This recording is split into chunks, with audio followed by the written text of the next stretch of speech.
अस्सलाम वालेकुम dear students. आज के लेक्चर में हम बात करेंगे अबाउट नॉर्टन्स थ्योरम। ठीक है, लास्ट लेक्चर्स में हम सुपरपोजिशन थ्योरम और थेवेनिन्स थ्योरम को डिस्कस कर चुके हैं।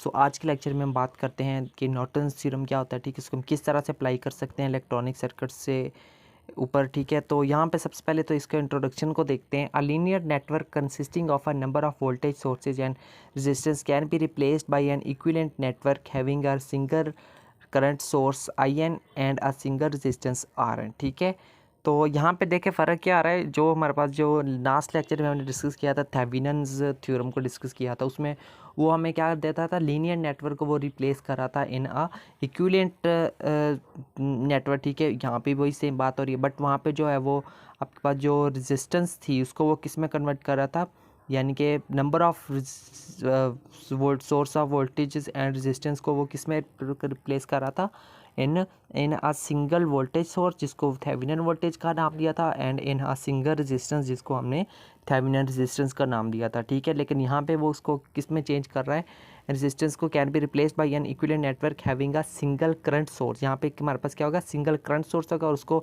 रिप्रेजेंट IN से करना है। ठीक है, नॉर्टन्स करंट इसको बोलेंगे। ठीक है, इसी तरह से एंड अ सिंगल रेजिस्टेंस और RN से इसको रिप्रेजेंट करेंगे, जो कि हमारे पास होगी नॉर्टन्स रेजिस्टेंस। ठीक है, ये था इसका छोटा सा बेसिक सा इंट्रोडक्शन। ठीक है, तो कुछ जो है वो हमारे पास जो है वो इसकी डायग्राम जो है वो मतलब कुछ इस तरह से होंगी। ठीक है, सो जैसे ये हमारे पास एक सर्किट डायग्राम दी हुई, इसको हम किस में कन्वर्ट करेंगे, इसमें जो है वो कन्वर्ट कर लेंगे। इसमें देखिए हमारे पास नंबर ऑफ रेजिस्टेंस ही 1 2 3 थी। ठीक है, तो इसको हमने किस में चेंज कर दिया, इक्विवेलेंट रेजिस्टेंस यानी कि नॉर्टन्स रेजिस्टेंस RN में इसको कन्वर्ट कर लिया। ठीक है, इसी तरह से हमारे पास ये जो है वो RL यानी कि लोड रेजिस्टेंस होगी। ठीक है, तो ये हमारे पास क्या आ गया, IN आ गया। ठीक है, तो फार्मूला क्या होता है हमारे पास, IL बराबर किसके बराबर होगा, IN multiply by RN divided by RN plus RL। ठीक है, इस फार्मूले को अच्छे तरीके के साथ याद रखना है।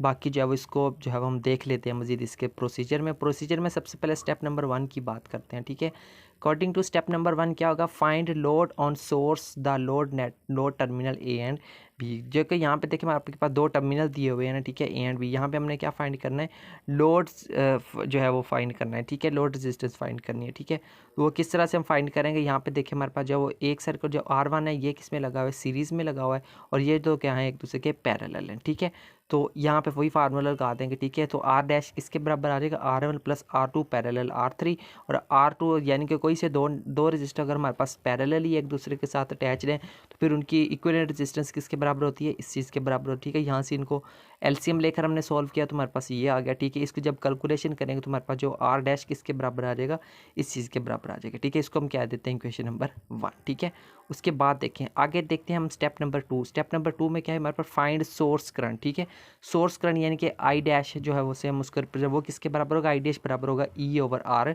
डैश। ठीक है, R डैश की आपने वैल्यू इक्वेशन नंबर 1 में फाइंड की हुई, इसकी जगह पर इसकी वैल्यू पुट कर देंगे। ठीक है, जब हम इसकी कैलकुलेशन यानी कि ये बटे का बटे आ रहा है ना, तो ये ऊपर चला जाएगा, तो ये हमारे पास I डैश किसके बराबर आ जाएगा, इस चीज़ के बराबर आ जाएगा। इसको हम क्या देते हैं, इक्वेशन नंबर 2। ठीक है, ये सारी वैल्यूज़ आगे यूज़ होनी है।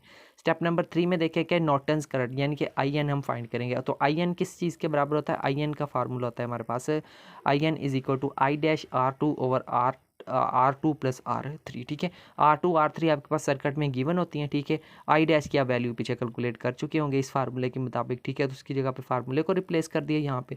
मजीद जब हम इसकी कैलकुलेशन करेंगे तो हमारे पास IN यानी कि नॉर्टन्स करंट किस चीज़ के बराबर आ जाएगा, इस फार्मूले के मुताबिक से हम IN की वैल्यू कैलकुलेट कर सकते हैं। ठीक है, सो स्टेप नंबर 4 में हम क्या करेंगे, फाइंड नॉर्टन्स रेजिस्टेंस RN। अब हम फाइंड करेंगे the load terminal A and B also disconnect the cell. ठीक है, तो इसको अब हम RN फाइंड करते हैं। ठीक है, तो RN की मदद हम कैसे फाइंड करेंगे, RN बराबर होगा R3 plus R1 parallel to R2। ठीक है, अगर दो सर्किट हमारे पास जो है वो पैरेलल हो एक दूसरे के, तो फिर जो है वो उनकी जो रजिस्टर इस चीज़ के बराबर होती है। ठीक है, तो इस फार्मूले या इसका आप जो है LCM लेकर इसको आप मज़ीद सॉल्व कर सकते हैं। ठीक है, मैंने इसको नहीं किया, इससे सो कि नो प्रॉब्लम।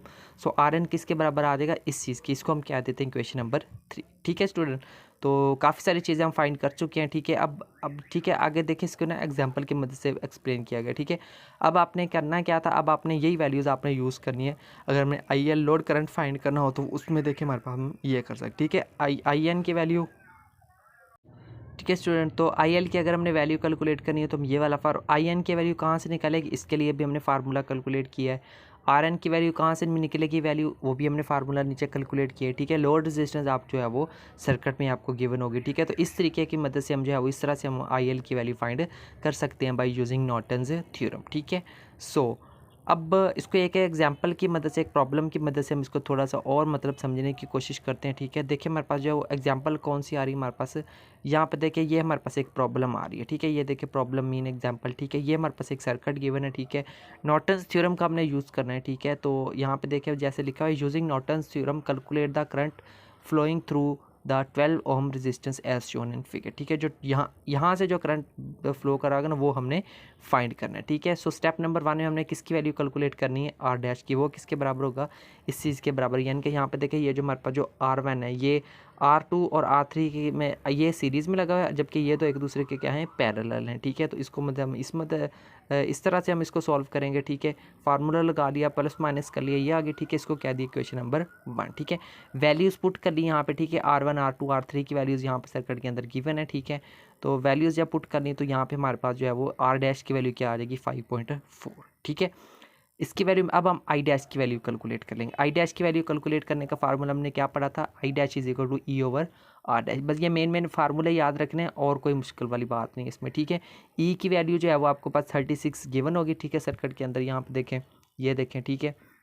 और उसके अलावा जो है वो आपके पास आर डैश की वैल्यू जो है वो आपने अभी कैलकुलेट की है, 5.4 आ गई। तो यहाँ से हमारे पास हमें किसकी वैल्यू मिल जाएगी, आई डैश की भी वैल्यू आ गई है, ठीक है। अब हम आई एन फाइंड कर सकते हैं, बिल्कुल फाइंड कर सकते हैं, क्योंकि आई एन का फार्मूला हमने क्या कैलकुलेट किया था, ये वाला, I N is equal to I dash multiply by R2 divided by R2 plus R3।